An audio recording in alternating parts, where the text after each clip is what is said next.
1 minute ਦੀ ਦੂਰੀ ਤੇ ਰਹਿ ਗਏ ਭਰਾ ਦੇ। ਲਓ ਜੀ 1 ਮਿੰਟ ਦੀ ਦੂਰੀ ਤੇ ਰਹਿ ਗਏ ਭਰਾ ਦੇ। ਕਿੰਨੇ ਸਾਲ ਲਾਤੇ ਇੰਨਾ ਕਿ ਸਫ਼ਰ ਜਿਹੜਾ ਇੱਕ ਬਾਰਡਰ ਨੇ ਦੋ ਭਰਾਵਾਂ ਨੂੰ ਮਿਲਣ ਕੀ ਕਿੰਨੇ ਸਾਲ ਲਾਤੇ। ਇਹਨਾਂ ਦੀ ਮੁਲਾਕਾਤ ਤੋਂ ਬਾਅਦ ਵੀ 2 ਸਾਲ ਦਾ ਟਾਈਮ ਲੱਗ ਗਿਆ ਇਹਨਾਂ ਭਰਾਵਾਂ ਨੂੰ ਗੱਲ ਵੱਖਰੀ ਪਹੁੰਚੀ ਜੱਫੀ ਪਹੁੰਚੀ।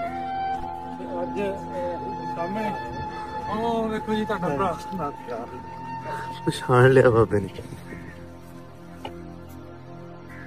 74 ਸਾਲਾਂ ਬਾਅਦ ਗੱਲ ਵੱਖਰੀ ਪੈਣ ਲੱਗੀ ਐ। ਐਸੀ ਗੱਲ ਆਜ ਕੇ ਜੱਫੀ ਪਾਉਣਾ ਆ ਰੋਟੀ ਫੜਾ ਦੇ ਯਾਰ।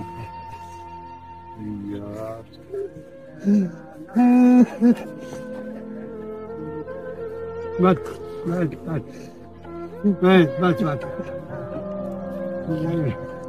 कोई नहीं हजे भी तुम आना इकट्ठे हो गए